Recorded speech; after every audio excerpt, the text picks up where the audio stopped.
Real estate market is changing, but let me be clear, the sky is not falling. In times like this, it's critical to understand what's happening, why it matters, and what to do about it. And that's what I do. Every month, I bring you the most up-to-date real estate statistic, expert opinion, and prediction.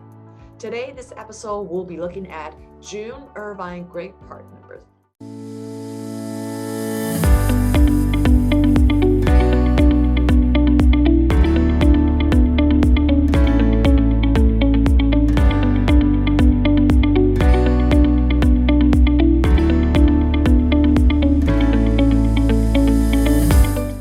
Hi, I'm Regina Chen. I'm your local real estate agent right here in Irvine, California. Today, we'll be looking at Irvine Great Park. Let's jump right in.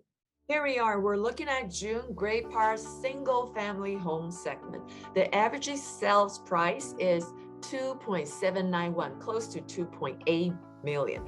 In terms of the sales price point, is definitely higher from the previous month and previous 3 months average. And next important metric we always look at is the sales price versus list price. It shows you in that month, in order to buy a Great Park single family home, what does it take? Do you have to pay over asking? So in June, we see that ratio, that number become 101%. That means on average for the single family home, you need to pay 1% over asking. That's definitely coming down from the year-to-date average. If you see the before here, the year-to-date average is 1.06.8. So it's almost like in the past, the average being you need to pay 7% over asking price. So that we definitely see a shift there. And number of properties sold in June, there are 7 single family homes sold. Average days on market, 21 days. So in terms of how fast it sold that month, doesn't deviate too much. The year-to-date average is 19 days, and in June is 21 days. Still pretty fast, pretty quick. And the average sales price per square footage is $714. Number of homes sold are 44 homes. That's definitely a uptick compared to previous period. The next one is probably more eye-catching. It's the monthly supply of inventory. So in June, we see that the ratio between how many homes on the market and what's the past average, how fast the market, how many homes it digests. Right now, not right now, sorry, in the month of June, it's been a while. We haven't seen that the Great Park single family home inventory is over 6 months. Now we're switching gear to look at the Great Park condo side, not single family home side. The average sales price in June is 1.41 million. We see the average price point continue to appreciate, to go up. In terms of the ratio between sales price and list price, in June, we see that there's a 3% average over asking.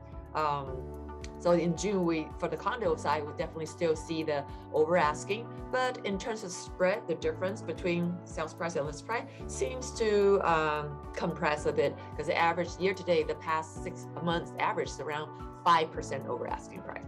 And the number of condo townhomes sold in Great Park in June, it's only 6 condos, 6 townhomes combined.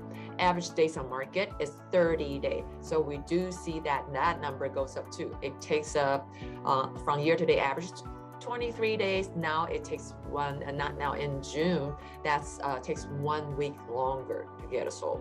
Average sales price per square foot is $603. Number sold, total condo townhomes sold in June is 35. And the monthly supply, that's in line with what we see with a single family home in Great Park as well. It now come up to 5.83%. So what does those numbers mean for Great Park? If you're a seller, definitely, right now we're still in a seller's market. I want to share a chart with you. And buyer's market. So by definition, I know like for here, on the right-hand side, the blue bar is showing that market time for new listing, expected market time. So we definitely see that there's a ticks going up in June, but we need to go by definition. We cannot just based on how we feel. It is increasing, but that doesn't necessarily mean that we are in a buyer's market. Let's look at the definition. So anything below 90 days, that's 90 is this line, third line here. When we hit 90 days, that means we are leaving the seller's market, get into the area of balanced market. So average expected time days on market between 90 days to 120, then we're in a balanced market even before we hit the buyer's market. But anything shorter than 90 days, we're in the seller's market zone. And if it's a days on market is less than 60 days, it's in a very hot seller's market. So below 60 days, that's a hot seller's market. Between 60 days to 90 days, that's a slight seller's market. Once the expected time goes above 90 days, between 90 days to 120 days, that's by definition the balanced market. I know a lot of media headline talking about market changing, and in buyer's mind, they're thinking, oh, we're probably shifting going to a buyer's market. By definition, the expected market time needs to be more than 4 months, 120 through 120-50, that's a slight buyer's market. Anything above 5 months, 150 days, that's when we were in a deep buyer's market. So for this month's figure, yes, we're coming out of the hot seller's market, but we're still in the slight seller's market zone. If we continue that trend, we're gonna enter into balanced market. And while we're here, I also wanna share with you, this is a historical data from since 2004. A lot of news headline people or YouTuber people are talking about that another housing bubble is coming. The housing bubble people, a great recession people are referring to is back in 2007, 2008 time. Let's look at the expected market time that time. That's the peak, is go over 450 days. We are far from that. Just for take the Great Parks number that we are seeing approaching 60 days, back then the housing bubble is more than 7 times longer. So I just want to clarify that. Yes, we see the inventory on the market is longer, but for the Great Park days on market, actually still in the month of June, it's still less than in the month. So coming back, what does that mean for if you're a Great Park owner, you're thinking about selling, what does that mean to you? That means that, well, like I said, the sky is not falling. So we're still in the seller's market zone.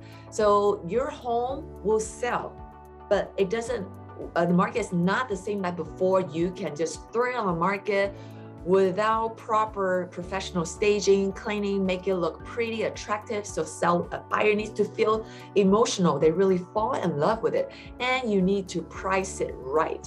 It's not, you also see the number in terms of the over asking, it's getting smaller and smaller. So we have to be, a seller need to be realistic. For one is that you need to put your best foot forward because you will have more competition right now. We see that the month of inventory goes up a lot, but it's still a seller's market. You still have a lot of equity in your house, but you need to do things right. Prepare the house properly, price right, and have a realistic expectation. Don't expect like what we used to see, the high single digit or even double digit over asking price. And right now the contingency, it's coming back. It's not before that. Remove all contingency. And lease back could be another area we need to be more flexible about. But like I said, it's still a seller's market, but we need to do a better job to get it sold fast and at the price point you want. And what does that mean for a Great Park buyer? Well, I understand that the Fed just recently increased another 0.75% the Fed rate and an impact on the interest rate. I mean, normally it's not direct correlation, but anyway, with all the high inflation, everything going on, it's pretty stressful for buyer. I totally get that. But the reality is the Fed also announced that for the rest of the year, that's probably going to be that the trend's going to continue. We just came out of a historical low mortgage rate zone. If you haven't, you need to buy a home in the near future. The high interest rate is not going away anytime soon. So I would love to sit down with you to tell you all different kinds of program and the tool can help you to update your home search strategy and how we manage that month payment. So that's this month's version, the real estate update for Great Park. I will see you in the next video.